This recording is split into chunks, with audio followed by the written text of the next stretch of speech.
Պուտինն ու Ալիևը կատարում են իրար տված խոստումներն ու փորձում են պահպանել ռուս-ադրբեջանական հարաբերությունների զարգացման տեմպը։ Դուշանբեի կառավարական կողի Սոմոն նստավայրում Ռուսաստանի եւ Ադրբեջանի նախագահների հանդիպումից մեկ օր հետո Բաքվում փոխել են Սպուտնիկ Ադրբեջանի խմբագրության ղեկավար Իգոր Կարտավիխի խափանման միջոցը տնային կալանքով։ Նա հունիսի վերջին էր կալանավորվել իր 6 գործընկերների հետ ռուս-ադրբեջանական լարված հարաբերությունների ֆոնին։ Կարծում եմ նույն process-ը զուգահեռ տեղի ունենալու Ռուսաստանի Դաշնությունում, երբ որ ադրբեջանական համայնքի կամ Սփյուռքի հետ գործունեություն ունեցող, կապ ունեցող անձնավորությունները իրենք եւս ազատ են արձակվելու, եւ սա նպաստելու է նրան, որ երկու պետությունների միջև հարաբերությունները ավելի արագորեն կարգավորվեն։ Ռուսական տելեգրամ-ալիքները գրում են, որ Դաշնությունն էլ ազատ է արձակել Ռուսաստանում կալանավորված ադրբեջանի քաղաքացի Երգիծանքի թատրոնի նախկին տնօրեն Մամեդ Ալի Աղայևին։ Նրան ու ադրբեջանցի բազմաթիվ ազդեցիկ դեմքերի Դաշնությունում նվաստացնելով ու ստորացնելով էին ձերբակալել ամռանը։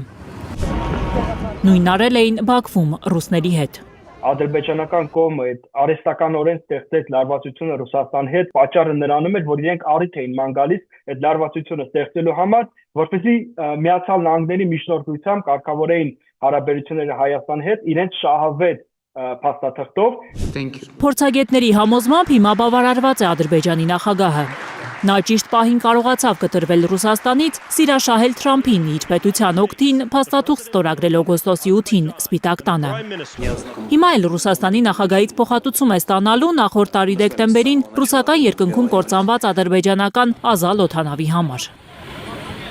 Երբ որ այսպիսի իրավիճակ է առաջանում, երբ լարվածություն կա այլ հարևան պետությունների հետ հարաբերություններում, ապա Ռուսաստանը ինչ-որ հարցերում նաև ստիպված է լինում գնալ զիջմանը։ Փորձագետները, որ ռուս-ադրբեջանական հարաբերությունների լարվածության պիկին անգամ հեռավար պատերազմ էին կանխատեսում երկու պետությունների միջև, հիմա իրադարձությունների այլ հունի են ականատես լինում։ Դաշնությունը մի կողմից չի ուզում թուլացնել իր դիրքերը Կովկասում։ Մյուս կողմից հասկանում է, որ արևմուտքի կոշտ պատժամիջոցների պայմաններում դաշնակիցների կարիք ունի։ Ադրբեջանն էլ շահեր ունի գերտերությունից։ Տնտեսական կապեր կան երկու պետությունների միջև եւ բավականին խորացված տնտեսություն է եւ առևտուր է երկու պետությունների միջև։ Երկրորդը դա էներգետիկան է, այդտեղ երկու պետությունները եւս համագործակցում են։ Իդեպ, երբ որ սկսվեց պատերազմը Ուկրաինայում, ապա սա էլ բավականին հայտնի փաստ է, որ ռուսական գազը Ադրբեջանի միջոցով, որպես ադրբեջանական գազ, վաճառվում էր Եվրոպայի։ Երկու պետությունները նաև լոգիստիկ շահեր ունեն։ Հյուսիս-հարավ ճանապարհի մի կարևոր ու զգալի մաս Ադրբեջանի տարածքով է անցնելու։ Ռուսաստանի համար կարևոր է, որ զգայուն այս փուլում, երբ ամերիկացիները ճանապարհներ են կառավարելու Կովկասում, իրենք երկրորդ պլան չմղվեն մեր տարածաշրջանում։ Գայանե Մովսիսյան, Էլեն Յահինյան, Հայլուր։